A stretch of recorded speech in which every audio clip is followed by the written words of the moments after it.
Dear friends, मैं doctor पवन बासनीवाल आपका स्वागत करता हूं, वेलकम करता हूं। फ्रेंड्स, आज अपन एक बहुत अच्छा टॉपिक वो बात करेंगे अपन B pharm part first semester का एक सब्जेक्ट है फार्मास्यूटिकल एनालिसिस।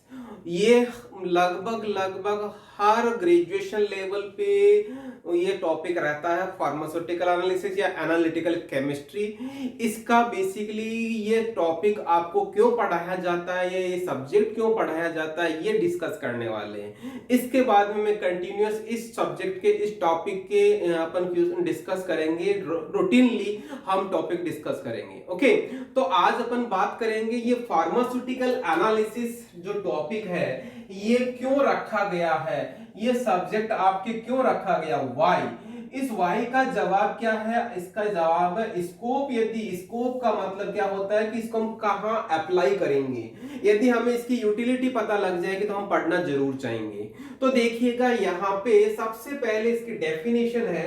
डेफिनेशन का मतलब फार्मास्यूटिकल एनालिसिस क्या है, what is that, a method और टेक्निक टू आइडेंटिफाई और quantify any substance oblique compound oblique drug or active pharmaceutical ingredient by using different chemicals reagent and instruments। Okay, तो ध्यान दीजिएगा हम यहाँ पे क्या मतलब हुआ कि एनालिटिकल मेथड या फार्मास्यूटिकल एनालिसिस या एनालिटिकल केमिस्ट्री क्या है। ए मेथड होता है जिससे हम किसी को आइडेंटिफाई, या तो हम उसको आइडेंटिफिकेशन कर रहे हैं या फिर हमारा यहाँ पे उसका क्वांटिफिकेशन कर रहे हैं। और किसका कर रहे हैं, वो सब्सटेंस भी हो सकता है, वो कंपाउंड हो सकता है, वो कोई ड्रग हो सकता है, एक्टिव फार्मास्यूटिकल इंग्रेडिएंट जिसको हम एपीआई बोलते हैं वो हो सकता है, जिसमें डिफरेंट केमिकल्स यूज होते हैं और साथ में रिएजेंट यूज होते हैं या कोई इंस्ट्रूमेंट यूज होता है। ओके,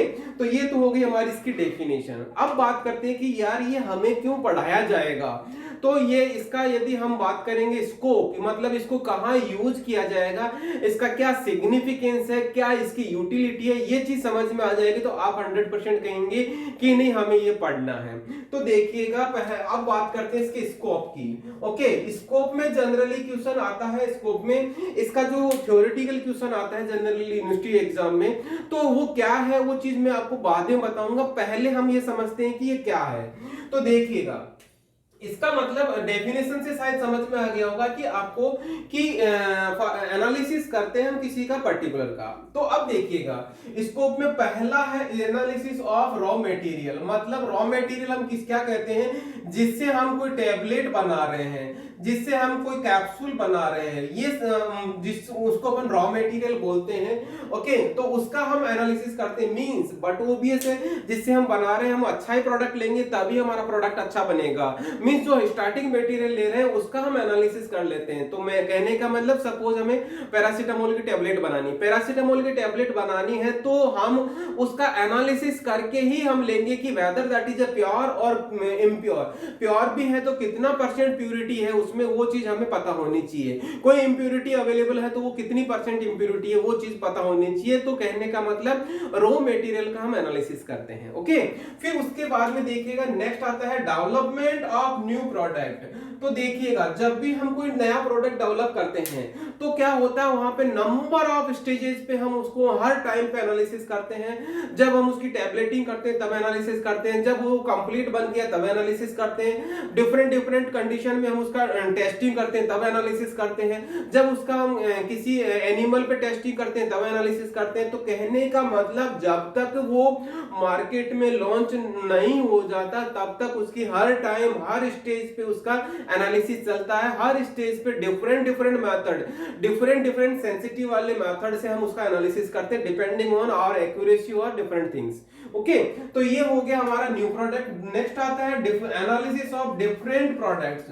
तो देखिएगा इसका मतलब क्या हुआ, सपोज पैरासिटामोल या यूं कहूंगा मैं बात करूंगा डाइक्लोफेनाक की, आपको शायद पता होगा डाइक्लोफेनाक की टैबलेट भी आता है, डाइक्लोफेनाक का इंजेक्शन भी आता है, डाइक्लोफेनाक की क्रीम भी आती है। यदि डाइक्लोफेनाक की है, दवाई एक ही है, लेकिन इसके डिफरेंट डिफरेंट प्रोडक्ट्स है, तो उन डिफरेंट डिफरेंट प्रोडक्ट्स को हम एनालाइज करने के लिए हमें डिफरेंट डिफरेंट मेथड्स चाहिए। और कई बार हम क्या होता है कि एक ही मेथड से सारे एनालिसिस कर लेते हैं, या कई बार ऐसा होता है कि एक ही मेथड एक पर्टिकुलर डोजेज फॉर्म के लिए ही हमारे लिए एप्लीकेबल होता है। ओके, तो ये हो गया। फिर आता है नेक्स्ट कौन सा, qualitative analysis of samples. Qualitative analysis of sample में क्या है, जस्ट आइडेंटिफाई करते हैं वेदर दैट प्रोडक्ट और दैट कंपाउंड और that reagent that constituent that particular molecule is available और नॉट, मींस प्रेजेंस और एब्सेंस की बात करते हैं। ओके, तो ये चीज अपन क्वालिटेटिव की बात करेंगे। फिर उसके बाद में नेक्स्ट आता है दूसरा क्वांटिटेटिव एनालिसिस ऑफ सैंपल्स। तो ये क्या हो गया, क्वांटिटेटिव में क्या हो गया फ्रेंड्स, देखिएगा क्वांटिटेटिव का मतलब हाउ मच हम क्वांटिटी, मतलब जैसे सपोज बात करें हमने टेबलेट बनाई पैरासिटामोल या डाइक्लोफेनाक की, तो टेबलेट तो बना दी 100 mg की, लेकिन वास्तव में उसमें 100 mg है या नहीं, 70% तो 70 mg तो नहीं है, या 130 mg तो नहीं है। तो कहने का मतलब हम एग्जैक्ट अमाउंट हम कैलकुलेट करते हैं, उसके लिए भी डिफरेंट डिफरेंट मेथड्स होते हैं हमारे पास एनालिसिस के लिए। कई बार क्या होता है, कोई बहुत कॉस्टली दवाई होती है तो वो उसकी बहुत माइन्यूट क्वांटिटी है 1 mg, और उसकी डोज कम होती है तो 1 mg होता है, तो 2 mg होता है, तो हम बहुत सेंसिटिव इंस्ट्रूमेंट से हम उसका एनालिसिस करते हैं, क्वांटिफाई करते हैं।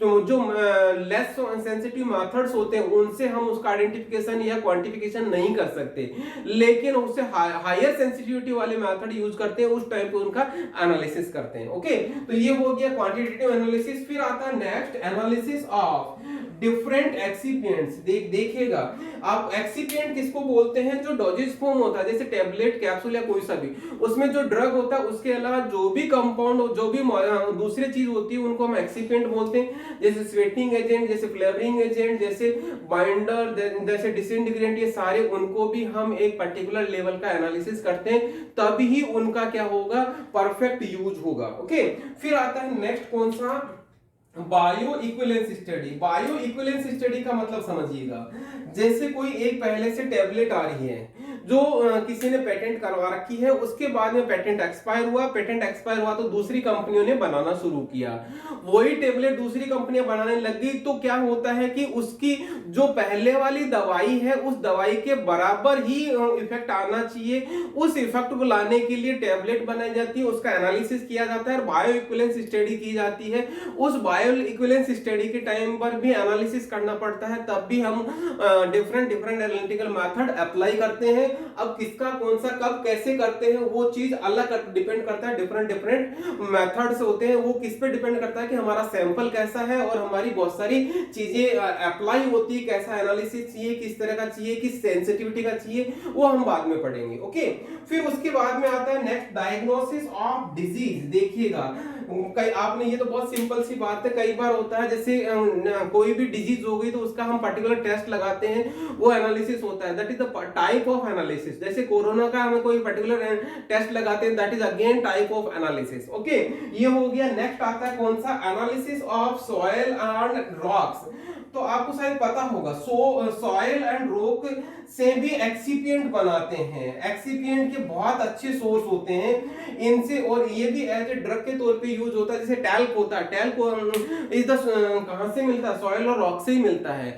ऐसे मेराइन ड्रग्स होती है जो भी वहां से भी मिलती है, तो उनका भी हम एनालिसिस करते हैं। फिर आता है next analysis of water. Analysis of water करेंगे तो देखिएगा वाटर का मतलब तो सिंपल सा H2 होता है, लेकिन वाटर की जो हमें टैप वाटर होता है उसी तरह से डिफरेंट वाटर्स होते हैं जो उनकी क्वालिटी के अकॉर्डिंग होता है। जैसे टैप वाटर होता है, स्टरलाइज्ड वाटर होता है, डिस्टिल्ड वाटर होता है, ट्रिपल डिस्टिल्ड वाटर होता है, स्टरलाइज्ड वाटर फॉर इंजेक्शन होता है। उनका एनालिसिस करना जरूरी है, नहीं तो उसका एक पर्टिकुलर उसका जो कंपाउंड है, जो इम्प्योरिटी अवेलेबल होती है वो हम आइडेंटिफाई नहीं कर सकते।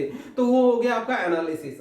ओके, फिर आता है नेक्स्ट कौन सा, एनालिसिस ऑफ बायोलॉजिकल सैंपल्स। तो ध्यान दीजिएगा, बायोलॉजिकल सैंपल का मतलब देखिएगा ब्लड का सैंपल लिया वो बायोलॉजिकल सैंपल है, जैसे कहीं से कोई पर्टिकुलर टिश्यू ऑर्गन का पार्ट लिया वो बायोलॉजिकल सैंपल है। तो उस कई बार हमें उसका भी एनालिसिस करना पड़ता है, जैसे बायोइक्विवेलेंस स्टडी में हम बायोलॉजिकल सैंपल लेते हैं। तो वो सारी चीज हो गई। तो बहुत जगह हम बायोलॉजिकल सैंपल से हम आइडेंटिफाई करते हैं कि पर्टिकुलर ड्रग अवेलेबल है, कितनी परसेंट अवेलेबल है, या क्यों कहूंगा कि उसमें कितने परसेंट प्रोटीन बाइंडिंग है, ये हम डिफरेंट टेक्निक से ही पता करते हैं। और ये सारा का सारा पार्ट कहां कौन अप्लाई करता है, वो फार्मास्यूटिकल एनालिसिस ही काम करता है। सिमिलरली नेक्स्ट, ये 11th पॉइंट हो गया।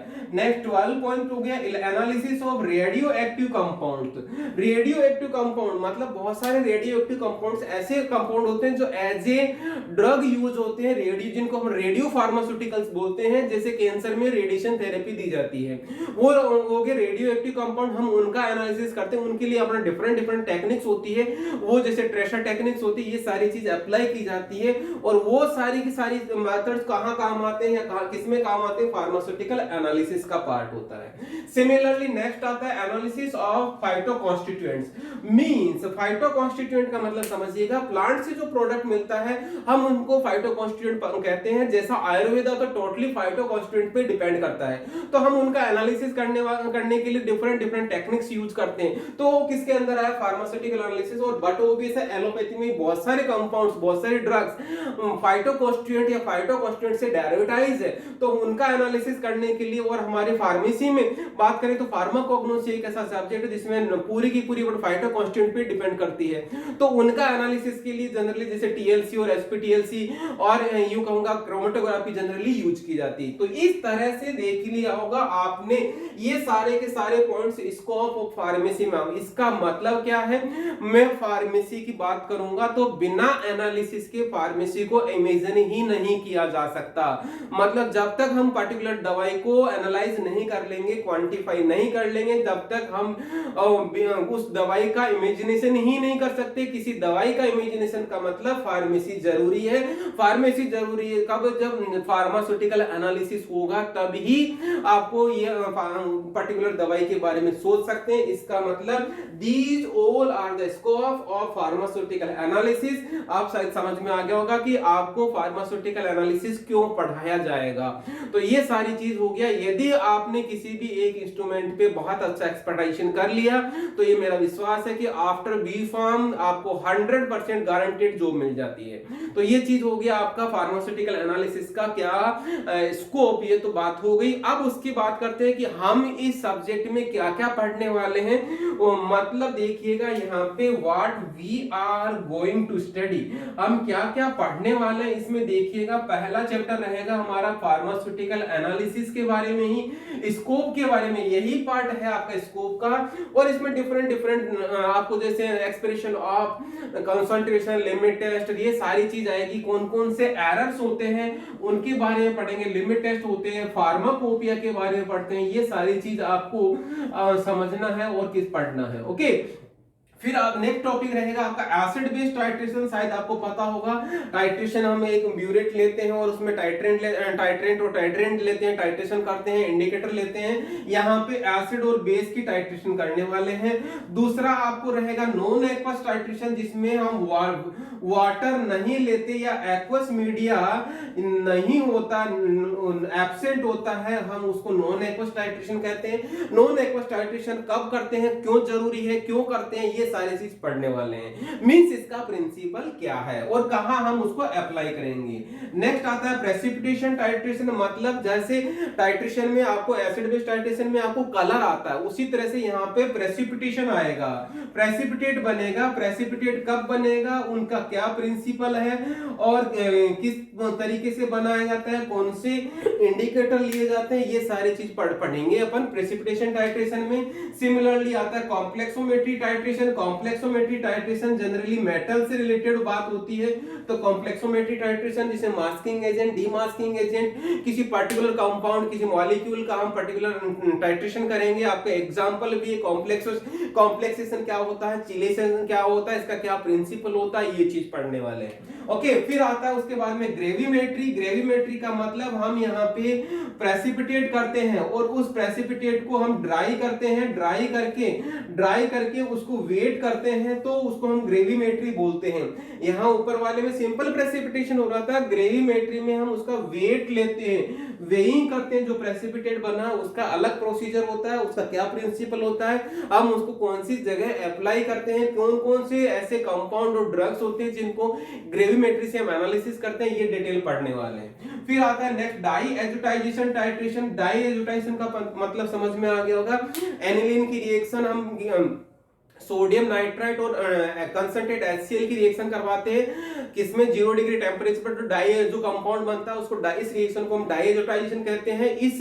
रिएक्शन को यूज करते हुए, ये प्रिंसिपल है, इसको यूज करते हुए किस किस ड्रग का हम टाइट्रेशन करेंगे, ये चीज हम पढ़ने वाले हैं। ओके, फिर आता है रिडॉक्स टाइट्रेशन। रिडॉक्स टाइट्रेशन का मतलब है जिसमें रिडक्शन एंड ऑक्सीडेशन दोनों होते हों, उस टाइट्रेशन को हम रिडॉक्स टाइट्रेशन बोलते हैं। तो ये कुछ कंपाउंड्स होते हैं जो स्पेसिफिकली इस तरह की रिएक्शंस देते हैं। वो कौन से होते हैं, क्या प्रिंसिपल होता है, किस तरह की हम रिएक्शन अप्लाई करते हैं, ये चीज हम कंप्लीटली इस टाइट्रेशन में पढ़ने वाले हैं। नेक्स्ट लास्ट तीनों है कंडक्टोमेट्री एंड पोटेंशियोमेट्री एंड पोलैरोग्राफी। ये तीनों के तीनों एक जनरल मेथड के टाइप्स है, जो इसको बोलते हैं इलेक्ट्रोकेमिकल मेथड्स है। ये इलेक्ट्रोकेमिकल मेथड्स में देखिएगा क्या होता है, मतलब वहां पे इलेक्ट्रो का मतलब करंट या लाइट की बात करते हैं, और केमिकल मतलब ध्यान दीजिएगा इलेक्ट्रिकल मूवमेंट की वजह से, करंट के मूवमेंट से हम डिफरेंट तरीके से हम डिफरेंट कंडक्टोमेट्री में क्या प्रिंसिपल होता है, पोटेंशियोमेट्री में क्या प्रिंसिपल होता है, पोलैरोग्राफी में क्या प्रिंसिपल होता है, इन तीनों का हम अप्लाई क्या करेंगे और इनका इंस्ट्रूमेंट किस तरीके का होता है, ये चीज हम कंप्लीट पढ़ने वाले इलेक्ट्रोकेमिकल मेथड्स में। ये है आपका पूरा सिलेबस जिसको हम डिटेल में डिस्कस करने वाले। तो फ्रेंड्स, यहाँ पे यदि आप नए हैं इस चैनल पे, तो आप इस सब चैनल को सब्सक्राइब कर लेना और बेल आइकन को इनेबल कर लेना, ताकि मैं जब भी नया वीडियो अपलोड करूं आपको इमीडिएटली अलर्ट मिल जाएगा। और मैं इन जितने भी ये टॉपिक मैंने डिस्कस किए हैं जो आपके सिलेबस के पार्ट हैं, उन सभी पे मैं कंटिन्यूअसली नया वीडियो अपलोड करता रहूंगा। आप देखते रहिए, आपका मेरा विश्वास है कि आपका 100% पूरा सिलेबस हो जाएगा और अच्छे मार्क्स मिलेंगे। ये हो गया आपका। इसमें एक क्वेश्चन बनता है जो मैंने स्कोप बताया है, सिंपल सा क्वेश्चन आता है, discuss the scope of pharmaceutical analysis. तो आपको ये 12 पॉइंट लिखने हैं और जो मैंने आपको समझाया वो आपको डिस्क्रिप्टिव टाइप में लिखना है, तो आपका आंसर कंप्लीट हो जाएगा। इस तरह से मैंने आज आपको एक क्वेश्चन कंप्लीट करवा दिया है। ये यहीं पे मैं आपको धन्यवाद देता हूं और फिर से नया वीडियो लेके आऊंगा। तब तक थैंक यू वंस अगेन।